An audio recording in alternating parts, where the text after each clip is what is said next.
Arkadaşlar günaydın herkese. Herkese rast gelsin. Saat 6. 6'yı 10 geçiyor gibi şu an. Bundan bir yarım saat kadar önce geldim. 3-4 tane kefal tuttum. Yavru kefal. 4 tane olta attım. Bir tane de kaya balığım var. Şimdi onu atacağım. Onu atarken oltayı nasıl yapıyorum, yemi nasıl bağlıyorum onunla ilgili bir video çekmek istedim. Şimdi ben her kullandığım gün yeniden yapıyorum oltayı. Aynı iğneyi tekrar kullanmıyorum. Çünkü iğnelerin ucu köreliyor. Zaten bir uzun saatler bekliyoruz. Bir tane, iki tane balık tutacağız. Onun da yakalandığında kaçmasını istemiyoruz. O yüzden yani benim tercihim bu. Her seferinde yeni iğne kullanıyorum. Hatta iğnelerin ucunu bir kontrol ediyorum. Yeni de olsa bazen keskinliği yeterli olmayabiliyor. Şu an bu iyi. Misinam 40'lık daha yukarı 50'lik olabilir ama daha yukarısını kullanmıyorum. 40'lık ideal bana göre. Levrek avcılığı için.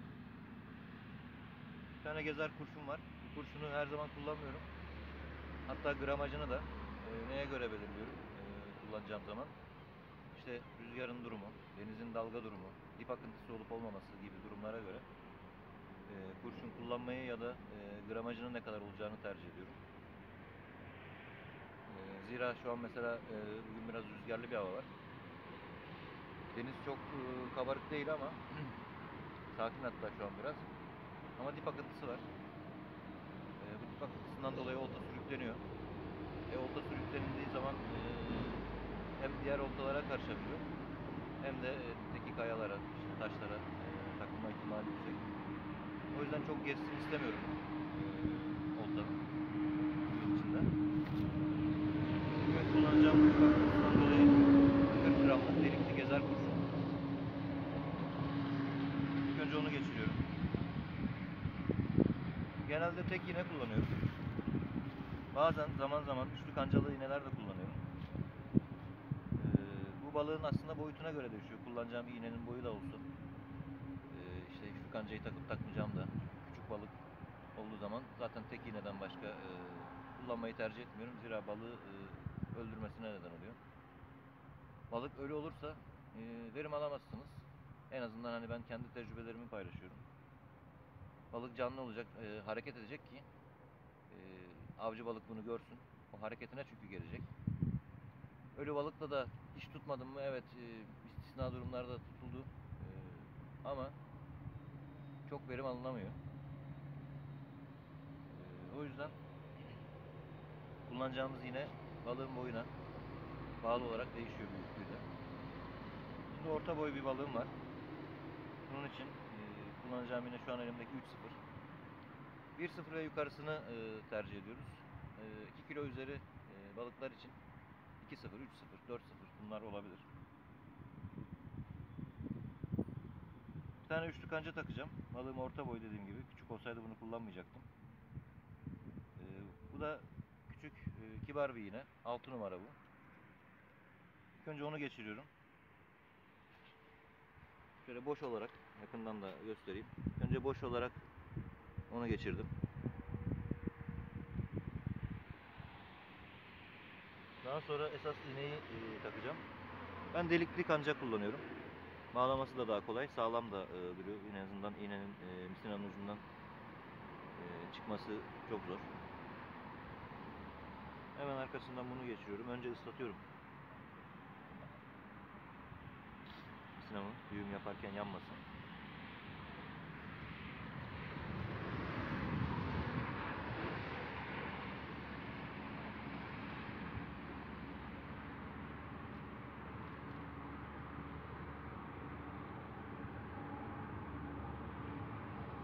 Delikli iğne olduğu için klips bağlama düğümleri bildiğiniz bu şekilde bağlıyorum.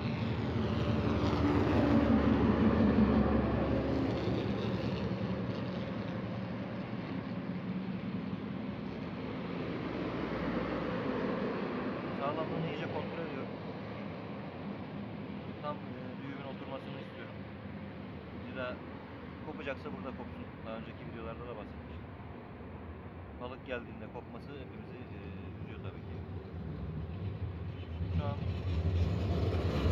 güzel.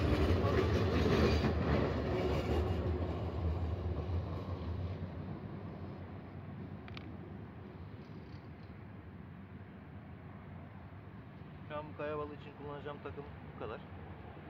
Kefalleri atarken sadece tek iğne attım. Sırtından bağladım. Üçlü kancayı kullanmadım. Hareketli bir balık çünkü daha fazla geziyor.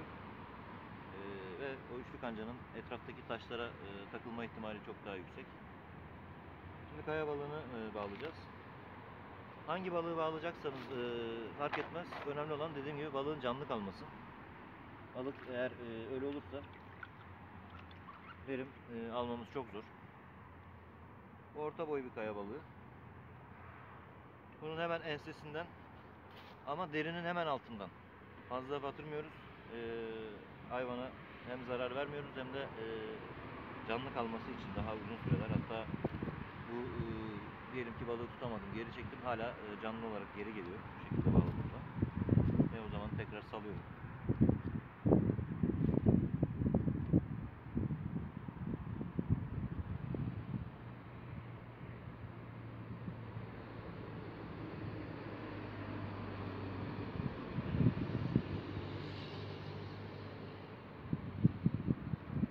Hemen derisinin altından geçirdim.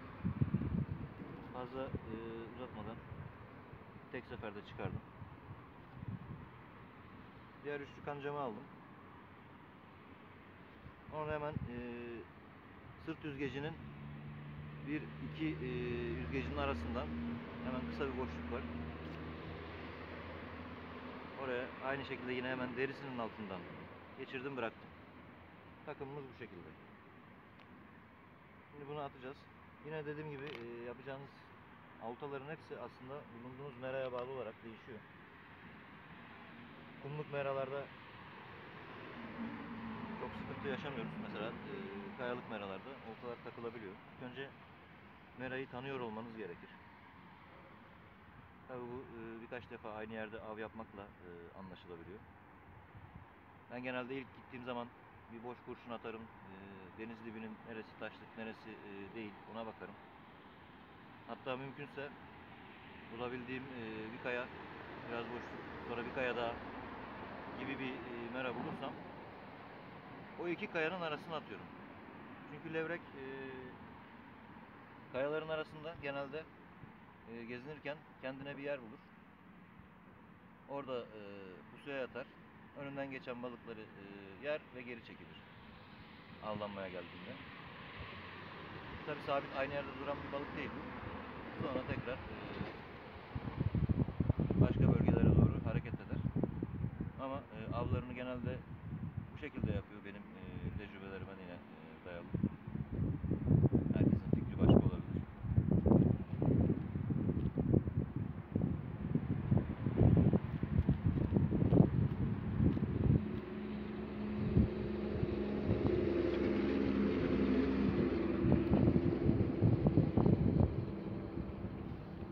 Bir de şunu söyleyeyim. Levrek yaklaşık 50 metrekarelik bir alanı kontrol eder. Çevrede olup bitenleri görür. Hatta bizleri de görür. O yüzden suya pek fazla yansıma vermiyoruz. Oltalarımızı attıktan sonra kenara genelde ben o şekilde yaparım. Oltalardan biraz daha uzak bir yere çekilir. Orada beklerim. Çünkü ürkek bir balık. Görüntü verdiğimizde, ses yaptığımızda bu tür durumlarda kıyıya çok fazla yanaşmaz. Hatta bazen burada yine arkadaşlara söylüyorum. Çünkü yan yana 5-10 kişinin beraber av yaptığı durumları da görüyorum. Ki genelde ben hep sakin olan yerlere gitmeye çalışıyorum. Bunun nedeni de aslında az önce anlattığım kalabalık, gürültülü ortamlarda balık çok fazla kıyıya yanaşmaz. Hani 10 kişi bekleyip birimizin balık alması diğer 9'umuzun 9 kişinin boşa beklemesine neden oluyor. O yüzden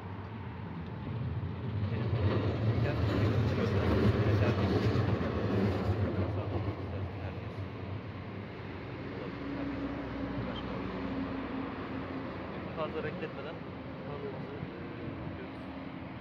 Afiyet.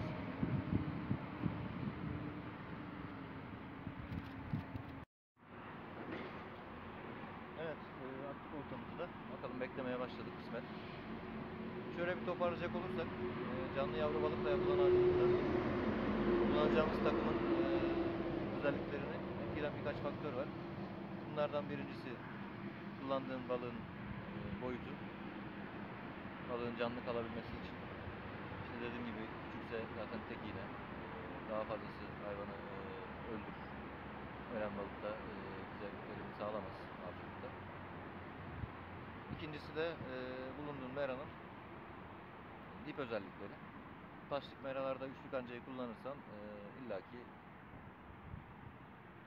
oltaların takılma ihtimali var.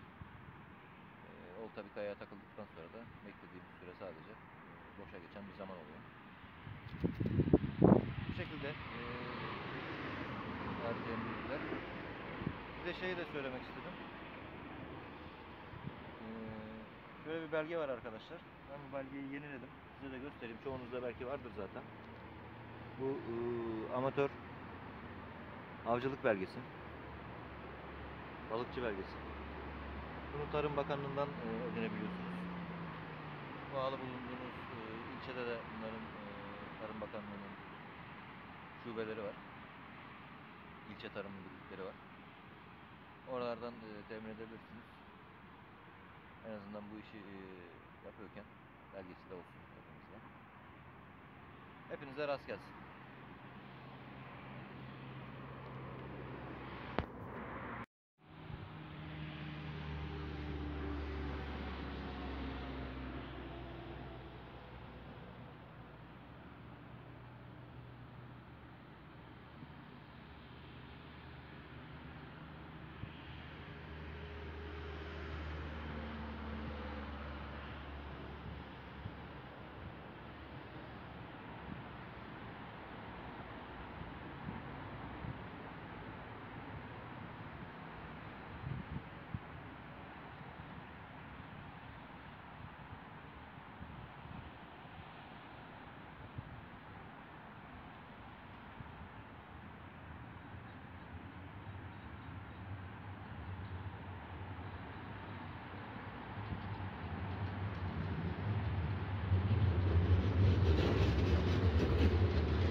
Bu seferki böyle. Ufak bir boy. Bakalım bu ne kadar.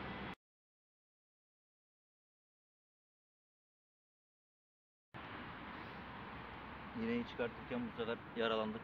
Elimize battı.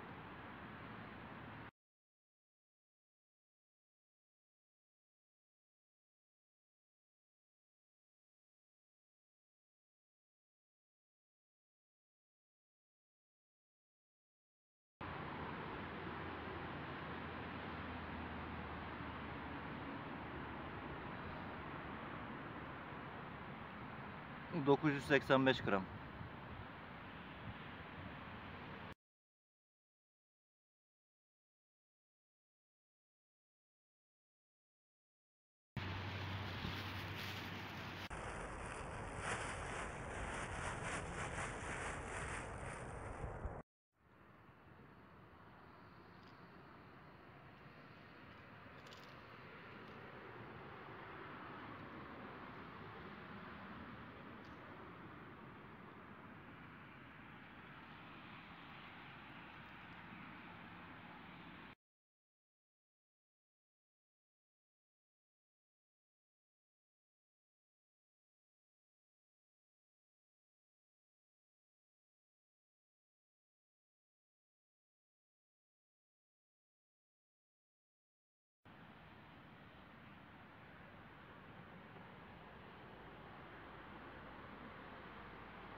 Evet arkadaşlar, bu sefer at çek.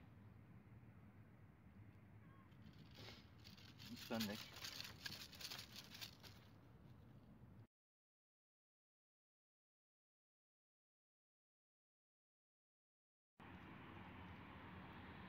Sahtemiz kendi harıyor. Bunu hava aydınlandığında daha ayrıntılı gösteririm. Evet arkadaşlar, avımızı bitiriyoruz. Bugün biraz zorlu bir av günü oldu. İlk geldiğimizde yağmur yoktu ama sonradan bayağı bir yağmur, üstüne soğuk, rüzgar, sert bir hava vardı. Bir tane sahte yemle ispendek sayılabilir. Biraz ispendekten büyük olsa da 470 gram civarında bir tane balık aldım. Onu bıraktım. Bu tür balıklara genelde geri salıyorum. Üstünde gelsin diyoruz onlara. Yine bir tanesinin videosu var zaten, 985 gram geldi. Bir de yağmur yağarken artık kamerayı açmadım telefon ıslanmasın diye. Bir tane de 1 kilo 150 gram balık aldım. Onu şimdi gösterebilirim. Biraz yağmur kesildi zaten, topluyorum artık.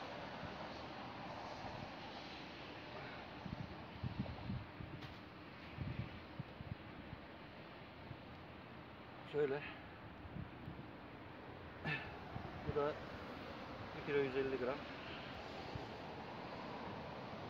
Herkese rast gelsin. Daha iyileri sizin olsun. Görüşmek üzere. Sonraki avlarda.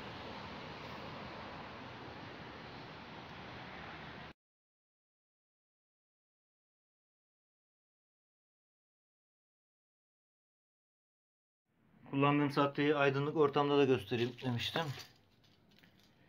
Bu arkadaşlar kullandığım sahte. Biraz boyaları çıktı. Tabi bununla bayağı bir av yaptım ben. Yedeği de var bunun bende.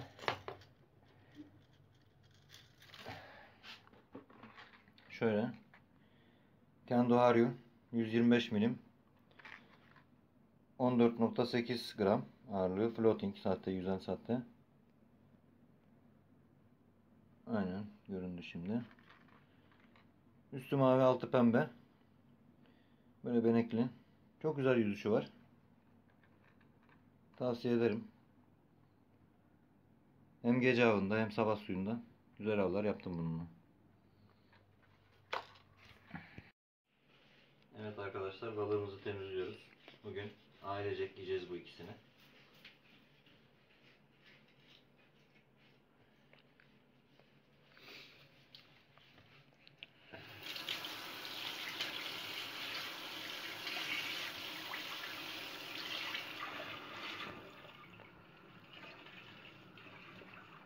Biraz soslayıp zeytinyağı, tuz, pul biber, toz biber, karabiber, biraz sarımsak, bir tane limon, bir sos yapıp içinde bekleteceğiz 1 saat.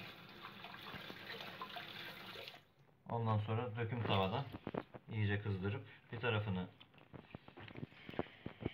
4 dakika kadar, sonra diğer tarafını yine 3 aşağı 5 yukarı o kadar kızarttıktan sonra afiyetle yiyeceğiz. Görüşmek üzere.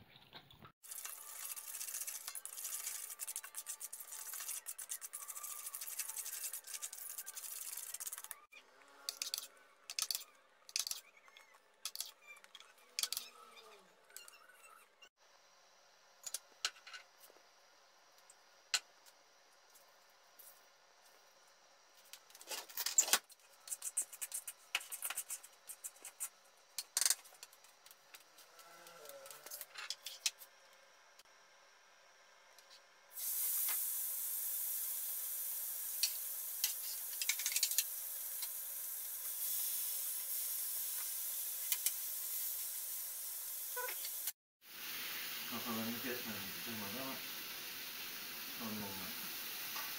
Kalan sosu da biraz öyle. Nasıl olmuş Kıvanç? Harika olmuş. Çok güzel olmuş. Çok bayıldım. Benim için kılçıklarına ayırdığın için çok teşekkürler. Afiyet olsun. Afiyet olsun oğlum.